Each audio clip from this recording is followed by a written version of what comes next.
Bem-vindos ao canal Sejam Santos, onde vamos explorar a vida e as obras dos santos mais inspiradores da história da Igreja Católica. Nós vamos compartilhar suas histórias, seus ensinamentos e seus exemplos de virtudes, esperando que possam nos inspirar a viver de acordo com os ensinamentos de Cristo. Então, se você quer aprender mais sobre esses santos e descobrir como suas vidas podem ser caminhos que nos levam a Jesus Cristo para nós hoje, inscreva-se no nosso canal e deixe o seu like. Inscreva-se hoje mesmo, divulgue nosso canal a seus amigos e comunidades e nos ajude o nosso canal para que possamos alcançar mais pessoas na divulgação a conhecer mais a vida dos santos, onde a santidade é uma jornada diária. Faça parte dessa comunidade de busca pela santidade.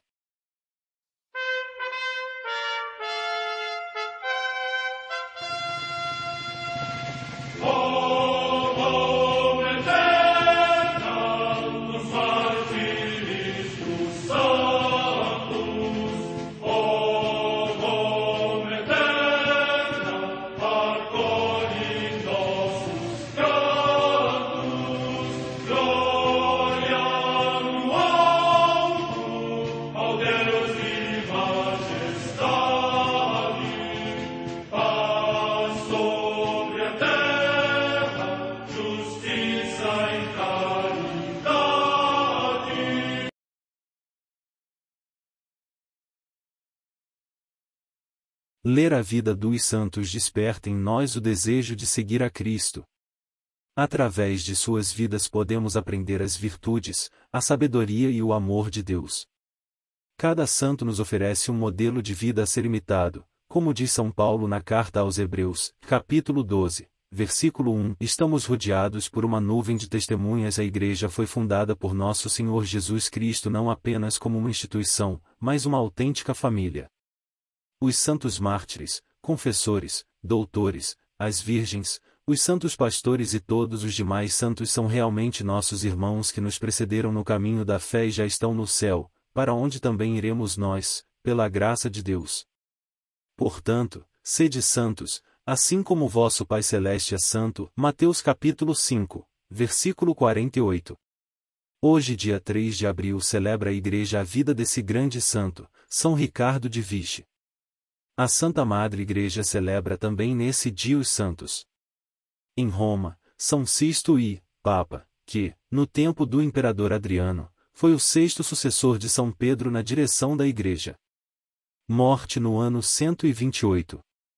Em Constança, cidade da Sítia, na atual Romênia, os santos Cresto e Papo, mártires. Morte no século IV. Em Tiro, na Fenícia, hoje no Líbano, Santo Piano, mártir, que, ainda adolescente, durante a perseguição de Maximino Daia César, foi encerrado com um cão e uma serpente num saco de couro e consumou o martírio afogado no mar. Morte no ano 306.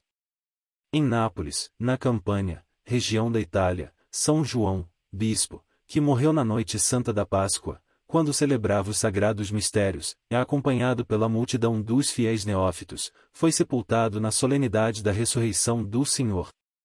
Morte no ano 432. No mosteiro de Medicium, na Bitínia, na atual Turquia, São Nicetas, igúmeno, que, no tempo do imperador Leão o Armênio, suportou o cárcere e o exílio por defender as sagradas imagens. Morte no ano 824.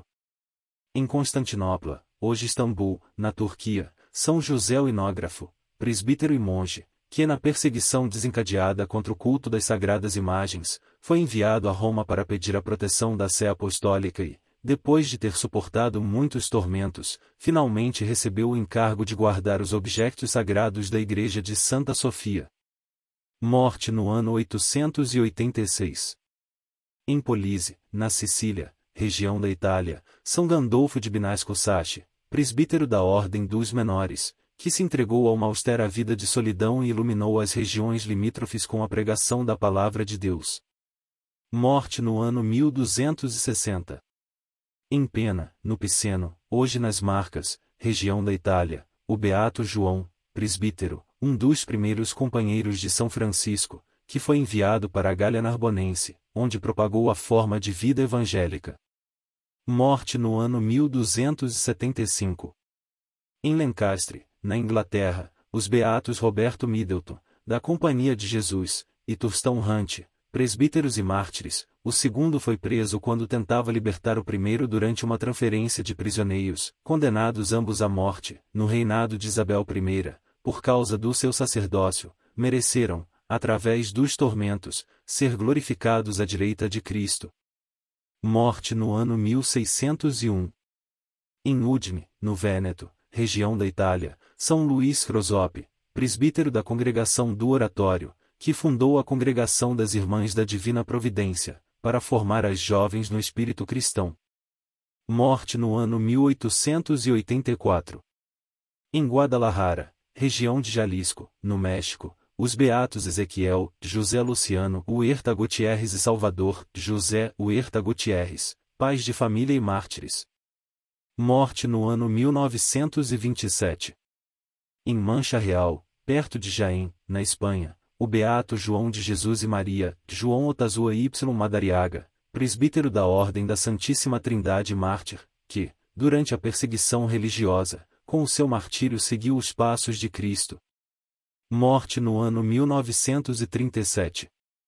Perto de Cracóvia, na Polônia, no campo de concentração de Auschwitz, o beato Pedro Eduardo Dankowski, presbítero e mártir, que, durante a ocupação militar da sua pátria por um regime militar estrangeiro, foi encarcerado por causa da fé cristã e através dos tormentos consumou o martírio. Morte no ano 1942. Vida de São Ricardo de Vichy, chanceler da Universidade de Oxford e bispo de Chichester. Segundo filho de Ricardo e Alice de Vichy, pertencentes à nobreza agrícola, é conhecido também como São Ricardo de Chichester. Nasceu no ano de 1197 em Burford, perto de Vichy, atual Droitwich, no condado inglês de Worcestershire. Com a morte dos pais, seu irmão mais velho, Roberto, devia herdar as propriedades. No entanto, sua minoridade o impediu, ficando as terras sujeitas a uma custódia feudal até que, chegado à maioridade, delas pudesse se apossar. Mas a essa altura foram tantos os impostos, que a família se empobreceu.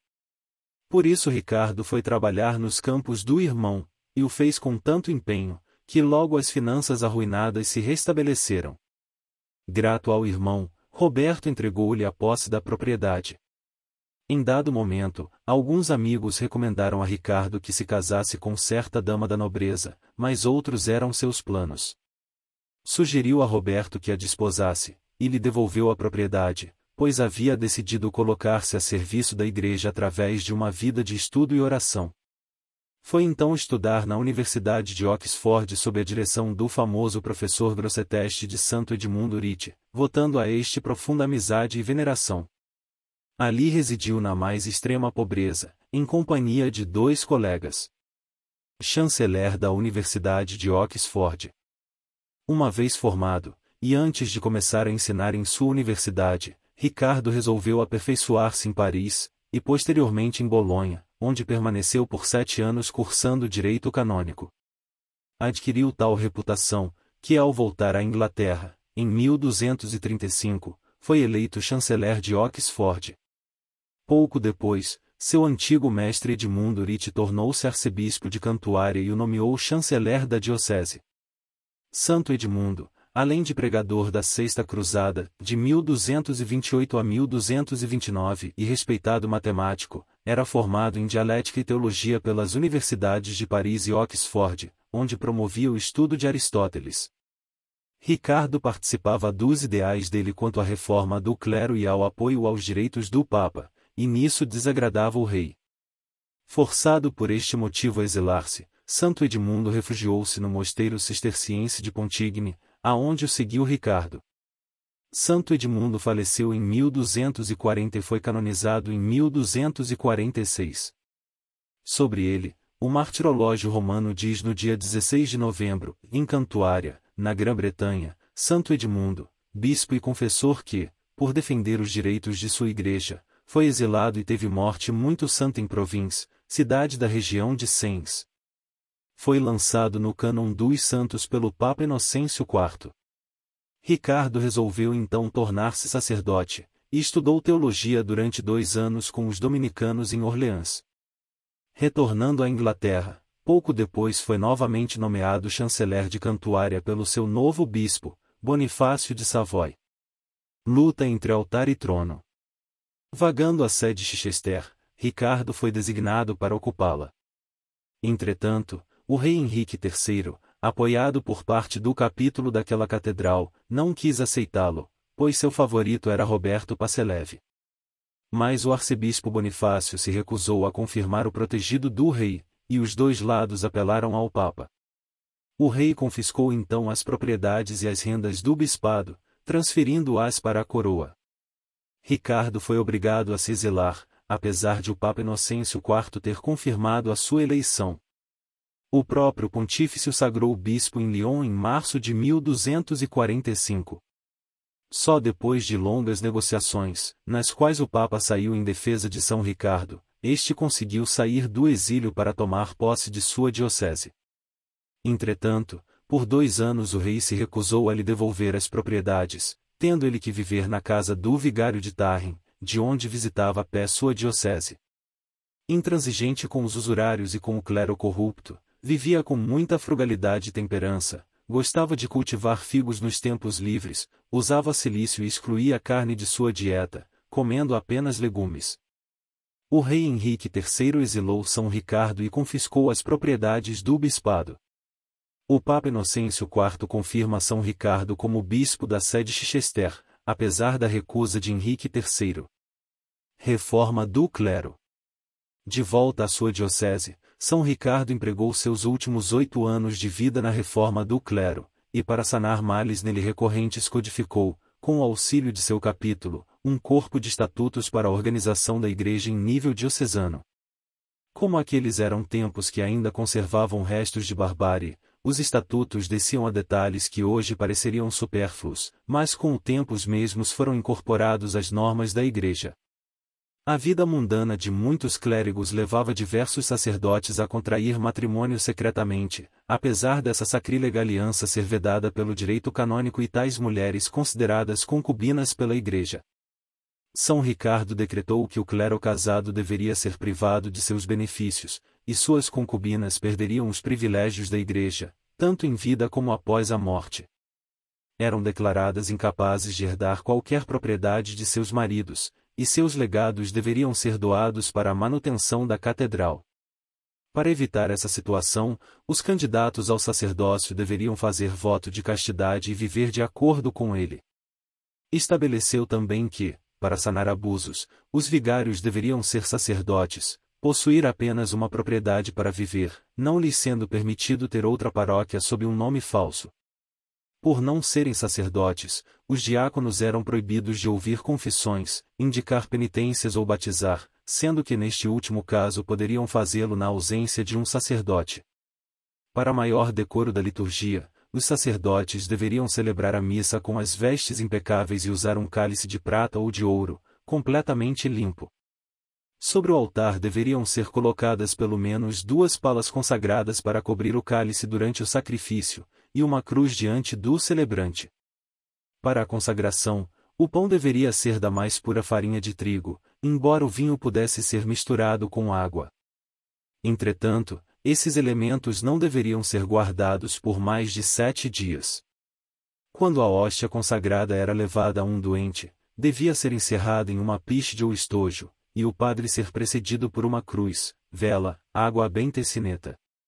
Os arquidiáconos, para administrar a justiça, deviam contentar-se com seus honorários apropriados, não exigindo mais para apressar ou retardar uma causa. Deviam visitar regularmente as igrejas, para conferir se os serviços divinos estavam sendo devidamente ministrados, se os vasos sagrados e as vestimentas estavam em ordem, se o cânon da missa era corretamente observado e distintamente lido, assim como as horas canônicas. Deviam ser suspensos os sacerdotes que, por pressa, suprimissem ou arrastassem as palavras.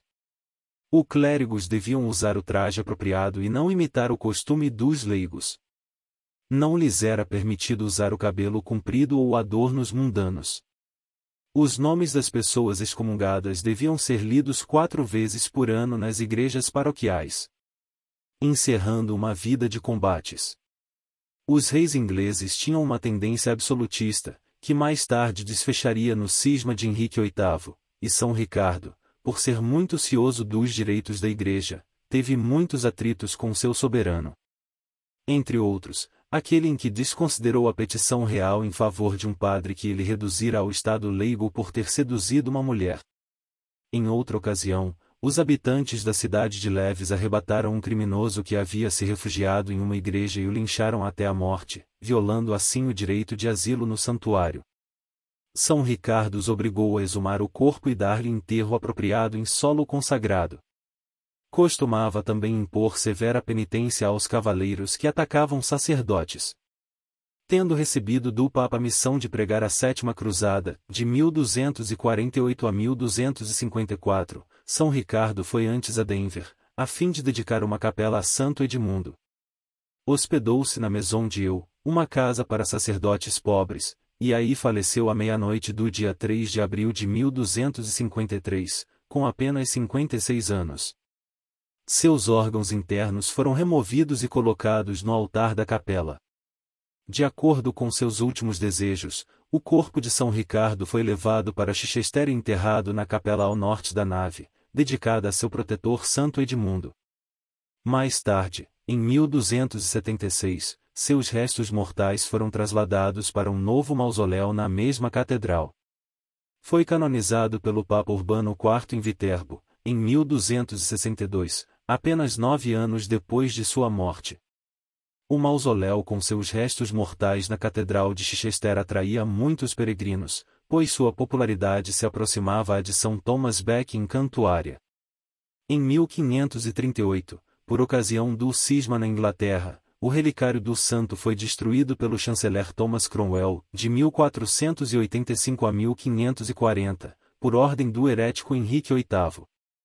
Segundo persistente tradição, durante esse ato sacrílego alguém associado à paróquia de West Viterem, em Sussex, possivelmente William Earley, valendo-se de sua posição de comissário real para supervisionar a execução do ato, teria antes tirado as relíquias do santo e escondido em sua própria igreja paroquial, salvando-as assim da destruição. Oremos. Agradecemos, Senhor Jesus Cristo, por todos os benefícios que nos dá, por toda a dor e sofrimento que nos dá. Ó misericordioso Redentor, amigo e irmão, posso conhecê-lo mais claramente, amo com mais carinho e sigo mais de perto agora, dia após dia. São Ricardo de Vichy, rogai por nós. Amém.